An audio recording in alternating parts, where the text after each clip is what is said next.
Hola, bienvenidos a un nuevo video. Pédame, Dodando. No sé, como que te escucho más dado. Como que te escucho un poco más delicioso. Sí, lo que pasa es que conseguí al fin un nuevo micrófono para hacer videos. Todo gracias a mis hermanas, que entre las dos me regalaron un micrófono para mi cumpleaños. Yo las quiero mucho. Originalmente Secret Wars tenía planeado ser una línea de juguetes de parte de Mattel, que le pidió a Marvel Comics si podía sacar un cómic relacionado con la línea de juguetes, porque otros juguetes, como los Amos del Universo, habían hecho esa táctica de sacar un cómic al lado de la línea de juguetes para promocionarlo. Cabe destacar que la línea de juguetes fue un total fracaso, ya que el público al que iba dirigido, o sea los niños, no se les hizo una idea atrayente porque ya tenían cosas como los Amos del Universo. Actualmente esos juguetes los encuentras en internet por precios ridículamente altos. Mientras la línea de juguetes fracasaba, a diferencia de lo que tendría que haber sido su publicidad, resultó en una de las historias más interesantes e importantes de Marvel en toda su historia. Y decir esto no es poca cosa, ya que si bien existían grupos de superhéroes como los Cuatro Fantásticos, los X-Men, los Vengadores, nunca se había hecho un evento a gran escala con los héroes insignia de la editorial en una sola historia. Y cabe destacar que Marvel lo hizo antes de que DC sacara una de las historias que serían más importantes, no solo en la historia de DC Comics, sino en la historia de los cómics en general, y estoy hablando de Crisis en Tierras Infinitas. Que haciendo un paréntesis, siempre está la discusión de qué evento fue más importante para cada editorial, y obviamente Crisis Infinitas fue mucho más importante para DC Comics que lo que fue Secret Wars para Marvel.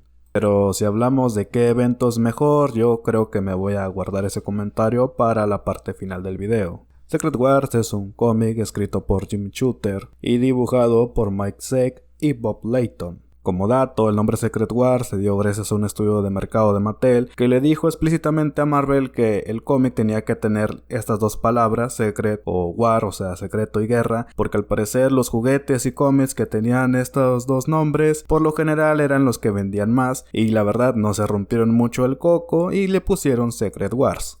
Y cuando me enteré de ese dato me puse a reflexionar, y tal vez fue gracias a Mattel, que hizo ese estudio de mercado, que por eso varios eventos de Marvel tienen esas palabras en sus títulos. Ejemplo, Infinity War, Secret Invasion, World War Hulk, ya saben, la lista sigue y sigue. Bueno, y ahora, ¿de qué trata? Varios superhéroes se han estado encontrando con una extraña máquina que al entrar en ella son teletransportados a lo que es el mundo de guerra. Este es un planeta enorme que ha sido construido con varias partes de otros planetas, y todo fue creado por una entidad cósmica desconocida llamada el Beyonder. Entre los superhéroes que fueron secuestrados a este mundo tenemos a Spider-Man, Hulk, Capitán América, Thor, Reed Richards, La Mole, la Antorcha Humana, Capitana Marvel, la versión de Monica Rambeau, Iron Man, Robbie Roth, varios de los X-Men, Spider-Woman, Julia Carpenter, la Avispa y el todopoderoso Ojo de Halcón. Pero en este mundo no solamente han llegado héroes, también han llegado algunos villanos, que entre sus filas se encuentran Doctor Doom, Doctor Octopus, la Encantadora, el Hombre Absorbente, el Hombre Molécula, Kang, Cloud, el Lagarto, Ultron, Volcana, Titania, Galactus y los güeyes de la Brigada de la Munición y Magneto. En ese momento, una entidad llamada el Beyonder les habla y dice: destruyan a sus enemigos y tendrán su recompensa. Y eso a grandes rasgos es la trama de Secret Wars. Yo cuando leí la sinopsis pensé que sería algo del estilo torneo de pelea de anime, ya saben, Dragon Ball, Yu Yu Hakusho, pero terminó siendo más un juego de supervivencia al estilo de los Juegos del Hambre más que nada, lo cual a mi parecer está muchísimo mejor. Ahora uno pensaría que la historia se trataría de héroes contra villanos, pero realmente no es tanto así. Sí llega a hacer eso, pero la verdad es que entre los grupos tienen sus propios conflictos, sus propios intereses. A algunos les interesa conseguir el favor del Beyonder, a otros les chupa un huevo, y la verdad de parte de los héroes la selección de personajes se me hace muy bien, está muy bien balanceada, pero de parte de los villanos, no sé, como que siento que uno que otro va sobrando en esta historia. Ejemplo, el Lagarto, que yo cuando estaba leyendo el cómic y apareció, tuve que volver hasta las primeras páginas para saber si realmente vino con todo el grupo, porque uno lo lee y dice, ¿de dónde carajo salió este cabrón? Y aquí es donde empieza uno de los pequeños problemas que tiene el cómic, que obviamente tenía que promocionar la línea de juguetes. Yo creo que el lagarto es de esos personajes que nadie pone como sus favoritos. Ahí te equivocas, dudando. Yo soy fan del lagarto, a mucha honra. Bueno, no es el favorito de casi nadie, ¿ok? Y seamos honestos, hacer un juguete de un tipo que es literalmente un dinosaurio me parece una buena idea si lo que quieres es hacer una línea de juguetes. Y ahora, si piensan de que el cómic solamente se trata de venderte la línea de juguetes, están muy equivocados, porque lejos de un carrito muy vistoso aquí y por allá, que obviamente se hicieron con la intención de que fueran de la línea de juguetes, no es un comercial de 100 páginas, créanme. Ahora, algo que creo que es un problema desde que ya tenemos un montón de personajes y la historia mete todavía más personajes al asunto. Por ejemplo, originalmente Spider-Woman no está en el grupo de las personas que llegaron, o sea, los superhéroes, sino que aparece más adelante porque el Beyonder, cuando creó el mundo de guerra, tomó un pedacito de la tierra y agarró la ciudad donde estaba Spider-Woman. Ok, es entendible, no hay ningún problema, es fácilmente justificable. El problema es de que antes de que aparezca Spider-Woman, de la nada aparecen otros dos personajes. Y esos dos personajes son Titania y Volcana. No, Titania no es Rogue, aclarando. Y por mucho tiempo, canónicamente, Titania fue creada por el Doctor Doom mientras estaba en el mundo de guerra, cosa que se me hace un poco estúpida considerando que la forma en la que llegó Spider-Woman, bien pudieron decir que estos dos personajes estaban en la misma ciudad que estaba Spider-Woman y asunto arreglado. Otro personaje que llegó casi de la nada es Klaw. Él llegó a Mundo de Guerra porque se había convertido en puro sonido y se había fusionado con la nave de Galactus. Algo que cabe destacar es que se me hace irónico que los personajes que llegaron casi de la nada resultaron ser más importantes para la historia que los que eligieron en un inicio. Ejemplo, la Brigada de Demolición, que solamente está ahí para ser relleno, digo yo. Algo que me gusta del cómic son las interacciones que tienen los personajes con otros, porque aunque son del mismo bando, siempre terminan discutiendo por una razón u otra. Ejemplo, los X-Men, que aún siendo héroes y estando en el mismo bando, ellos consideran que no son tratados como iguales, porque piensan que incluso entre los fenómenos, ellos son los más fenómenos de todos. Cosa que incluso Spider-Man recalca que tienen muchas actitudes antisociales. Y es precisamente por esto que el grupo de los héroes se termina dividiendo entre X-Men y Vengadores, porque seamos honestos, estos güeyes no pueden estar 5 minutos sin victimizarse de alguna forma u otra. Es por eso que una de las escenas favoritas para mí del cómic es cuando Spider-Man se pone en plan todos ustedes contra mí solo y se verguea a todos los X-Men.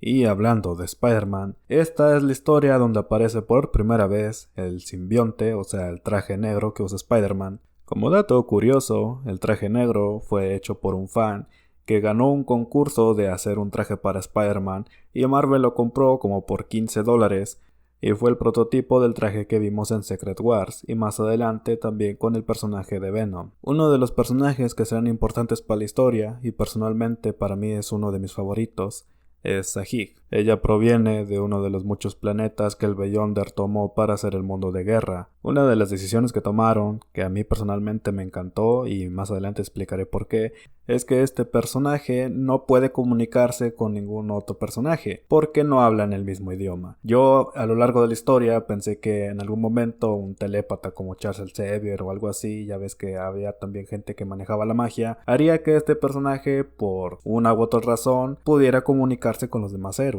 Este personaje resultó ser vital para lo que es la historia del cómic. Y ahora explicaré por qué desde mi punto de vista es uno de los mejores personajes que se han escrito nunca.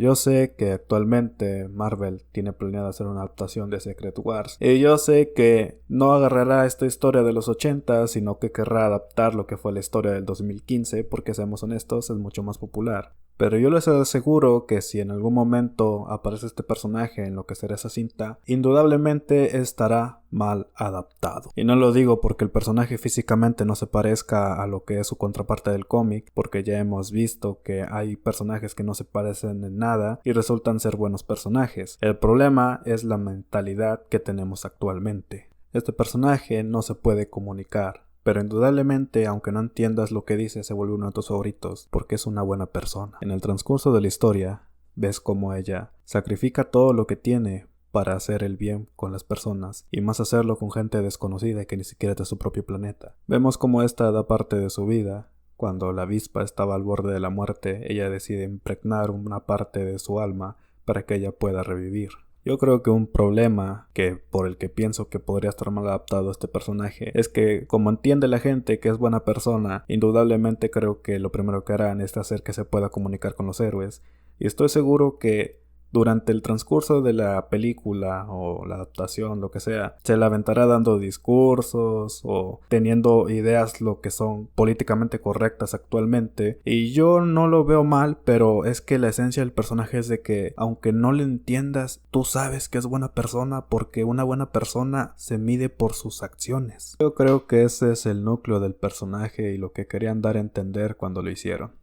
Ahora, durante el cómic uno pensaría que se trataría solamente de villanos contra héroes contra villanos, pero como ya dije anteriormente, los X-Men crean otro frente y hoy hay otro frente de parte de los villanos que se llama Galactus. Y como ya sabemos, hubiera estado muy cagado que Galactus hubiera estado del lado de los villanos porque Galactus solo obedece a Galactus. Lo primero que uno piensa cuando ve a Galactus llegar al mundo de guerra es de que esto se acabó, ya están jodidos, denle el premio a ese men, pero resulta que trata de atacar a lo que es el Beyonder y el Beyonder lo deja en un estado en coma, por así decirlo, durante un buen rato, pero cuando se levanta, ahí es donde se empieza a hacer otro problema. Por un breve momento, héroes, villanos y los putos X-Men deciden dejar de hacer las fregaderas que están haciendo para enfrentar lo que es una amenaza común, que es el puto Galactus. Y esto da hincapié a lo que es otra de mis escenas favoritas, cuando Galactus lleva a Reed Richards a su nave y este vuelve. Lastimosamente en la historia principal no vemos la discusión entre Galactus y Reed Richards, sino que es el propio Reed que está narrando lo que discutió con Galactus.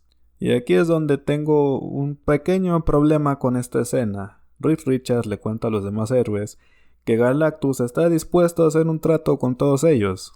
Y él le menciona a Reed que él, de ganar lo que es el torneo, por así decirlo, pediría que el Beyonder sanara el hambre que tiene, y así Galactus dejaría de ser un peligro no solamente para el mundo, sino para todo el universo en general. Y aquí es donde honestamente uno pensaría, bueno, es un tema de discusión. Hay héroes como Spider-Man o los X-Men o el Capitán América que por hacer el bien común sí arriesgarían sus vidas, pero la discusión dura casi nada y yo pensé en ese momento que se iban a armar más bandos, pero la verdad es que no. Todo el mundo dice, nos chupa un huevo el universo, queremos volver a nuestras casas. Y así termina la discusión. La verdad fue un poco decepcionante. Y bueno, creo que estamos a punto de llegar a la parte final del video y como ya dije, que está esa discusión de qué evento fue mejor, Secret Wars o Crisis Infinitas. Desde mi humilde opinión, Secret Wars es mucho mejor que ese evento. Déjenme me explico.